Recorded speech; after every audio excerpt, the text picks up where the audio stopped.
All right, joining me now, Tennessee Senator Marsha Blackburn. Senator Blackburn, welcome, ma'am. As always, it's great to see you.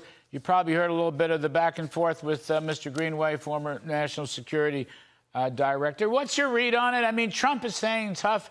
The G7 or the G6 in Calgary wanted a statement, some kind of statement that would call for de-escalation. Trump said he wouldn't sign it. What do you think, ma'am? I think President Donald Trump has been very clear about his foreign policy for the last decade, and people know that. And he has set his foreign policy. It is up to him as to how he chooses to implement that. And I back President Trump on this.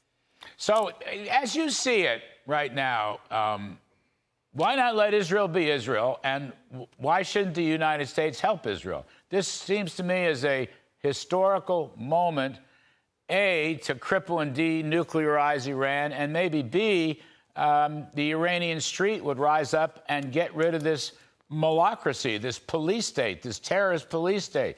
I mean, I think, you know, now's the time, Senator Blackburn. And indeed, we continue to hear from people who are Iranians that live here in the U.S., people that escaped after the Shah, that there are young people in Iran who are waiting and are hopeful that they are going to be able to see a change in what is happening in that country. And of course, we know that you are not going to get peace if Iran has a nuclear weapon. And that's pretty much a known fact.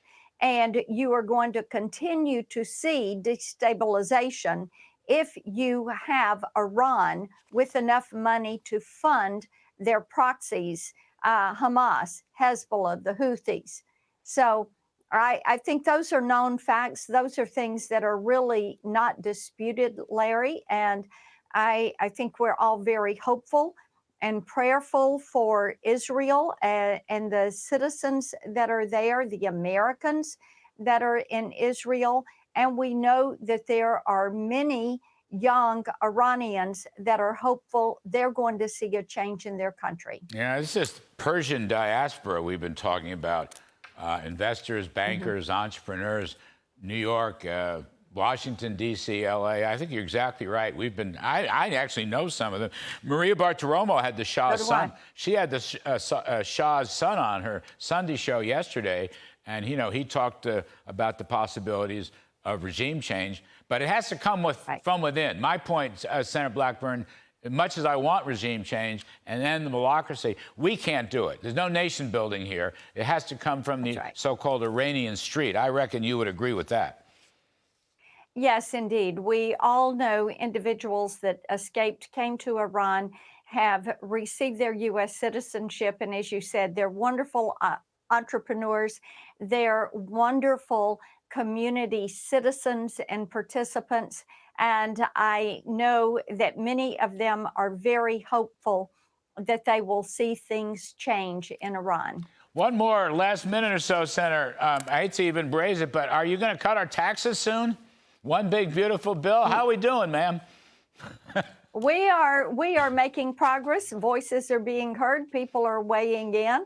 My hope is that we are in short order going to be able to make the 2017 tax cuts permanent, do the same for R&D, bonus depreciation, expensing, and then add in no tax on tips over time and eliminate taxation on Social Security benefits. You know, that really is a double taxation. It's an issue I've worked on for years, and I am very hopeful that we are going to soon head down the home stretch in this. I hate to even ask this one, but I know there was a July 4th deadline. Some deadlines are better than others. What do you think about it? I think it's a very good thing to have a July 4th deadline. And if we don't get it finished, we will be here and working to get that bill to the president's desk so he can sign it by July 4th. And the American people will know that they are going to receive the largest tax cut in history. Count me in, Senator Blackburn. Me too. July 4th. It's a wonderful day. Senator Marsha Blackburn, great state of Tennessee. Thank you, man. Really, really appreciate it.